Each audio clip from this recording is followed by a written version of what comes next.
We're talking about the three supernatural virtues of faith, hope, and charity. Let's look at hope for a couple of minutes. Hope is different than optimism. We can be optimistic about the economy or our future.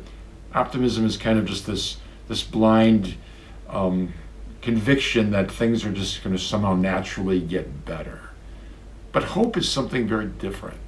Hope is grounded in God. Hope breaks in from the outside. Hope reminds us that in Jesus, God has already won the victory. So hope is able to look at things even when they're at their darkest or bleakest or most difficult and not give in to despair. Because we know that we don't have the power to make everything right or to fix the world or even to fix ourselves. So hope is the conviction that God has already claimed us and won the victory in us. So it's intimately related to faith. Because if I have faith in God, then I receive hope as this supernatural virtue. I think hope is so important in our world today because there's so many people living in despair. There's so many people that are rooted in depression and really struggle each day just to find hope and meaning and joy.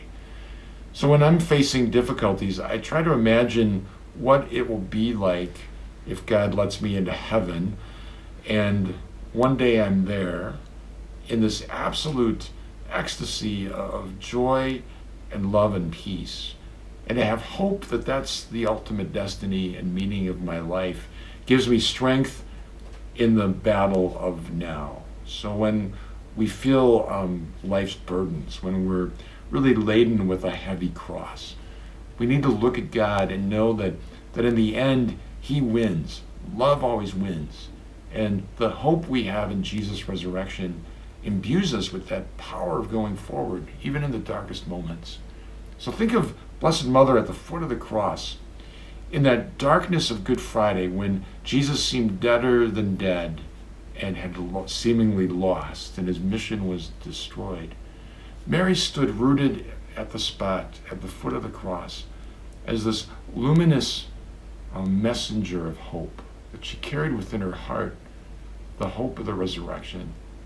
And in a world completely shrouded in darkness, at that moment, she was the light.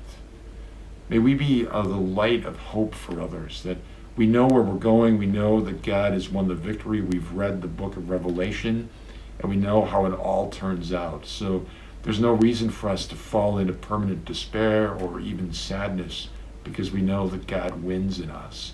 So to live hope today is a prophetic action. In a world that is often afraid, anxious, and violent, to be a messenger of hope is to be a messenger of Christ.